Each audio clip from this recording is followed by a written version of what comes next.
Greetings, one and all. I wanted to answer a few questions that were sent to me, and so I thought I'd just do a little quick video, just recapping a few things and answering questions, really. Someone was, well, it's been asked me a few times actually, but someone recently reminded me of this question of what's the difference between self-observation and self-remembering in the Gurdjieff work? And I thought, yeah, I struggle with that myself lots over the years. And this is my opinion at the moment, but I believe that self-observation is about what am I doing psychically and mentally? What am I observing of myself? Whereas I think self-remembering is more about, am I remembering myself? Am I awake? Am I aware of what I'm doing? Or have I fallen back asleep? Which is what we're trying to not do, fall back asleep. We're trying to be aware of whether we're reacting in life or reacting as in giving a programmed response, or we acting, being awake and alive and seeing what is going on around us and responding in a more active way, not a reactive programmed way. And I find that the Gurdjieff work is to remind us that we are asleep inside, and that we're also very mechanical inside, but we're also mechanical with our outer work and what we're doing in the outside world. And we're trying to break free of that, break free of our programming. I was thinking more of how when we're doing this kind of work, it's very easy just to fall back into patterns, isn't it? And programming. And this is where all the self-observation and the self-remembering comes in. But I have also been in the past with Gurdjieff work people who I can see are just suddenly seem to, it's like they've become a zombie because they're too busy self-reflecting, self-observing, self-remembering to see what's actually going on at the time, which maybe is good practice. But it did make them seem like they were being switched off to me. But it is practice. We need to practice this on ourselves all the time so that we don't look like that we are aware of what's going on. Yet at the same time, we're being alive to ourselves and to our life. So we're trying to break the mechanical programming within us and being caught up in the mechanical programming that's going on in the outside realm, which can be difficult. We fall back into patterns so easily because of what happens to us, because we've got to remember everybody else is still being mechanical, everybody else is still being asleep. It'd be great if we could find a place where we could all go and live and all do the work together. But as Gurdjieff said, or did with his institute and with the various groups he worked with over the years, this isn't something that we go and find a place where we all live in a haven or a retreat and live like this for the rest of our lives. He's preparing us to go out and work in the mechanical outside world. I'm sure there are places, which I've not really heard of many at the moment, but there are. The point of being in groups is that you can then work together, learn, develop yourselves, but then you shouldn't be in that group all the time. I did a show about this on Tony Blake's channel, on Anthony Blake's channel. We talked about this, discussed this. I was joking about how the work is for life, but a group isn't. A group is not for life. It's just for Christmas, just to help you discover yourself, develop yourself, and then move on into the outside world. And that's why I think Gurdjieff despaired with a lot of people, because they just kept looking to him to help them develop themselves when he's given them the answers. And then they need to go back to their original lives and implement what it is they've learned into their lives so that they can be more awake, make life real.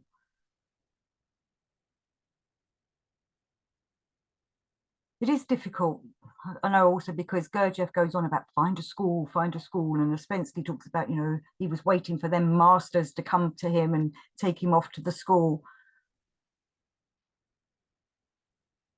But we are living in a world that's not happening in at the moment. Or if you are lucky enough to find a school, good luck to you, go to it, join it and be a part of it.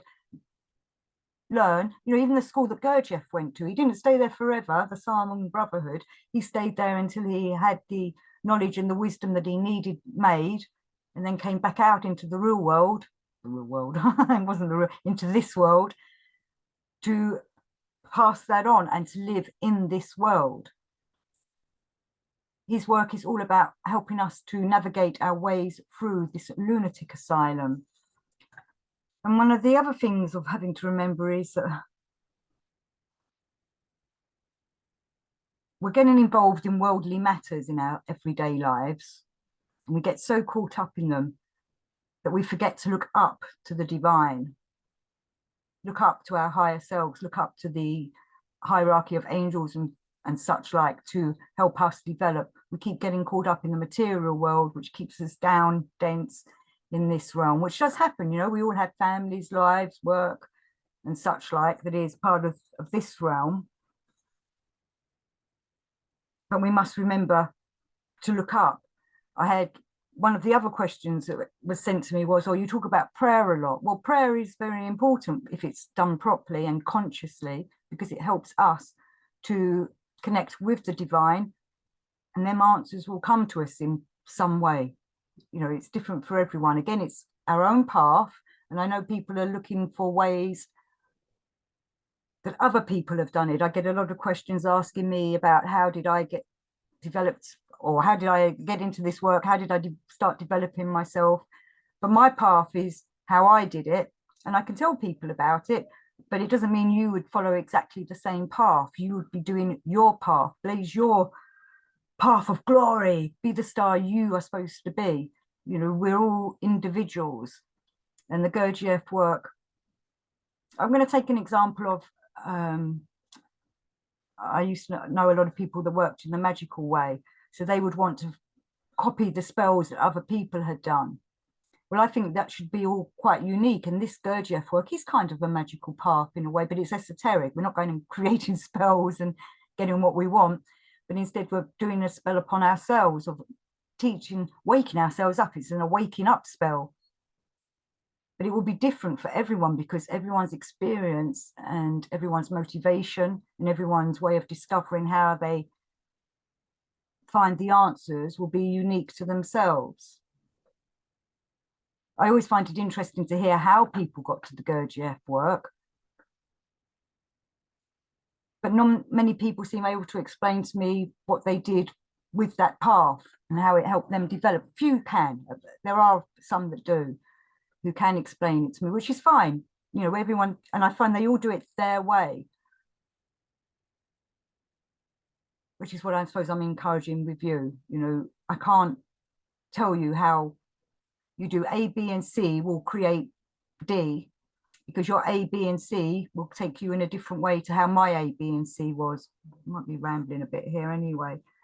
But I do feel with prayer, it helps you to attune to, I'm going to use a Christian term here, the Logos, the Holy Spirit. Prayer shouldn't be for petitions. Most people pray for, I'm ill, please make me better, or pray for, there's trouble in my family, help me with my family, which is all good. Maybe the angels are listening. But we should be also, in the Gurdjieff work, praying for help with our own development as we go forward, and for the answers to come to us. And we have to do it consciously, obviously. And I was telling some people about how Uspenski's book was originally called, Uspenski's book, In Search of the Miraculous, was originally called Fragments of an Unknown Teaching, because everything's fragments. We don't have everything together. We're here to put it all together like a puzzle. And that's why, and he didn't use that title because G.R.S. Mead had also brought a book out with the same title, or a title like it. So, they couldn't have two books at the same time coming out with the same type of title.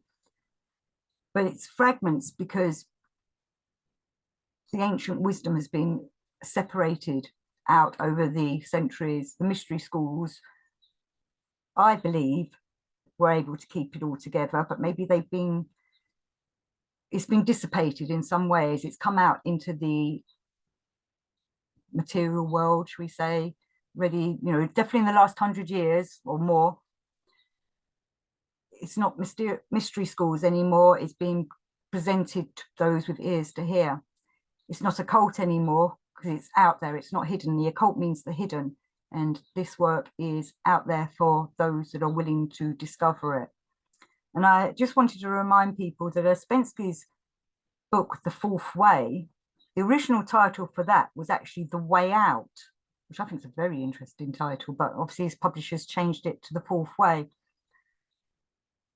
I don't particularly like using the term the fourth way. I like calling it the Gurdjieff work, but each to their own. But the Gurdjieff work, or the fourth way, whatever you want to call it, is a way out if you put the effort in to study it and develop yourselves. So with love and blessings to you all, this was just a little going over a few questions people were asking me, and thank you for watching. And until next time, peace and out.